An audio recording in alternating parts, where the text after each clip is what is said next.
Imagine the forest swallowing you whole, turning you into a whisper among the trees, invisible to any passerby. That feeling of being truly hidden, of becoming part of the wood itself, is what we're about to chase together.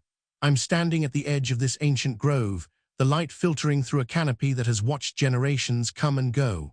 My name is Alex, and this is Untamed Heritage, where we dig up the lost wilderness knowledge that modern survival guides often overlook. Today we'll uncover 3 essential secrets: how the forest perceives shape and color, how to choose a spot that offers both protection and concealment, and how to build a shelter that the eye simply cannot spot. First, let's step into the mind of the forest. Trees, moss, and leaf litter don't think like we do, but they follow patterns that our eyes are hardwired to notice.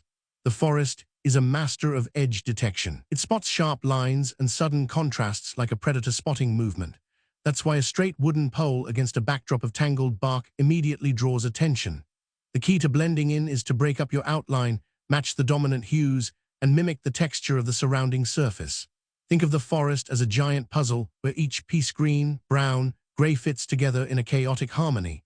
When you use fallen bark that shares the same shade as the surrounding trunks, you're already speaking the forest's language. When you layer moss that feels as rough as the ground beneath your feet, you're adding the right texture. And when you arrange your shelter in irregular, organic shapes, curving branches, overlapping layers, you disrupt the visual flow that would otherwise betray your presence. Now, let's talk about the 3-rule camouflage formula that will guide every decision you make. The first rule is color matching. Scan the area and note the most common tones, perhaps a deep pine green or a muted earth brown, and gather materials that echo those shades. The second rule is texture blending.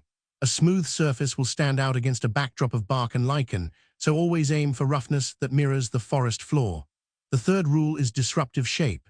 Avoid straight lines. Instead, let branches intersect at odd angles, let moss spill over edges, and let leaves drape in a way that looks accidental.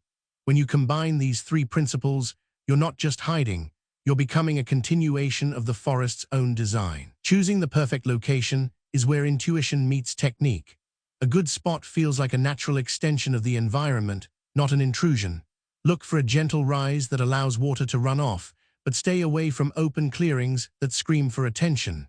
Natural windbreaks, rock outcrops, dense thickets, or a stand of fallen logs provide shelter from the elements while also masking any movement you might make. Use a simple compass to orient yourself away from prevailing winds and perform a quick sunshadow test.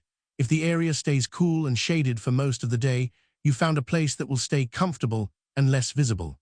Notice how a deadfall of branches can serve as a ready-made wall and how a low-lying depression can act as a natural floor. Compare a spot that's surrounded by uniform vegetation with one that's dotted with varied textures. The latter offers more opportunities to blend in because the eye is already busy processing complexity. When you've identified a spot that feels right, it's time to gather your materials responsibly. The forest gives us everything we need if we look carefully. Fallen branches of medium thickness make sturdy frames without harming living trees. Thick moss clinging to the north side of a log provides both insulation and camouflage. Bark slabs that have already detached from a dead trunk can be used to skin the walls, giving the shelter a seamless appearance. Remember the lever not trace ethic: only take what has already fallen and never cut live wood. Clear a small area just enough to lay a foundation of woven twigs, creating a lattice that distributes weight and prevents sinking into soft earth. This groundwork is the silent partner of your shelter, ensuring stability while remaining invisible. Now that the site is set and the raw materials are ready, we move into the heart of the build. Start with a simple linto frame. Using 2 sturdy branches as frames, secured with natural lashings made from flexible vine or strips of bark. Interweave smaller branches between the main supports to form a skeletal wall, then cover those gaps with bark slabs, leaving intentional openings for airflow. The roof begins with large sheets of moss, layered thickly to create a waterproof barrier, and is topped with a thatch of pine needles that further breaks up the silhouette. Finally, press additional moss and leaf litter onto every exposed surface, pressing it into the crevices so that the shelter looks like a natural mound rather than a constructed space. Each layer not only adds protection from rain and wind, but also erases the lines that would give away your presence. If this is blowing your mind, hit that subscribe button and let's keep exploring together. Now that the shelter stands, it's time to put it through its paces. First, step back and let your eyes wander across the scene. Does the roof blend with the surrounding moss carpet? Do the bark cladding panels echo the texture of the fallen trunks nearby? If the silhouette dissolves into the forest's natural rhythm, you've succeeded in the art of invisibility. To test the waterproofing, wait for a light drizzle or use a small container of water to simulate rain.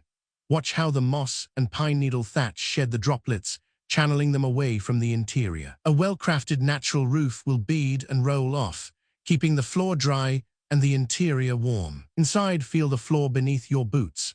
The woven twine lattice should give a firm, yet forgiving base, preventing you from sinking into the soft earth. Add a layer of dry leaves or pine needles for extra insulation, and you'll notice how the temperature stays steadier, even when the wind whistles through the canopy. This subtle warmth is a reminder that the forest itself becomes your heater when you respect its materials and work with its patterns.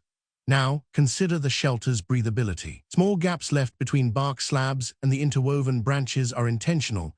They allow fresh air to circulate while keeping the structure sturdy. Lightly tap the walls with a stick and listen for the faint rustle of wind passing through.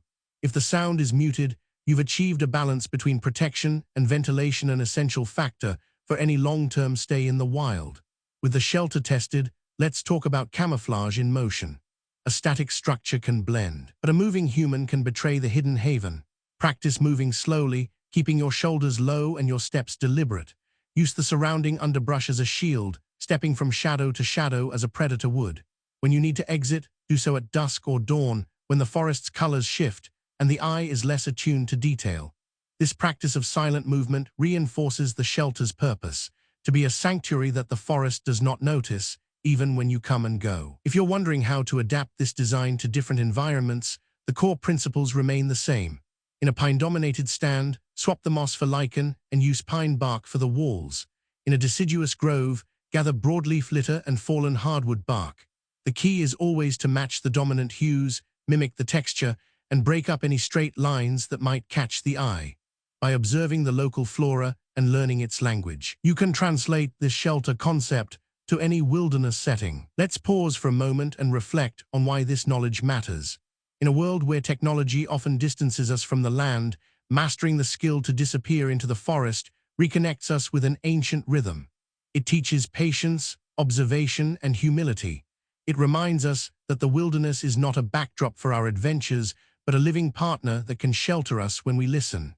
When you build a shelter that the forest accepts as its own, you honor the ecosystems that have thrived for millennia. What do you think about this approach? Have you ever tried to blend a structure into the natural world, or do you have a favorite camouflage technique you'd like to share? Drop your thoughts in the comments below. I love reading your stories and learning from each other's experiences. If you've tried this shelter, let us know how it performed in rain, wind, or even a curious deer's sniff. Your feedback helps the community grow and refines the craft for everyone. Before we wrap up, a quick reminder: always respect the landowner's rules and the local regulations governing wild crafting. Take only what has already fallen, leave no trace, and pack out any waste. The forest will reward you with its secrets when you give back its gifts responsibly. If this guide sparked your curiosity, give the video a thumbs up and share it with fellow adventurers who crave a deeper connection with nature. Your support fuels more explorations into lost wilderness knowledge, and together we can keep these ancient skills alive. And if you haven't already, consider subscribing to stay updated on future projects where we uncover hidden techniques from primitive firemaking to stealthy foraging routes. Your presence in this community makes every discovery richer. Thank you for joining me on this journey into the heart of the forest. May your shelters be unseen, your nights be warm, and your spirit remain wild. Until the next adventure, stay curious, stay humble, and keep listening to the whispers of the trees.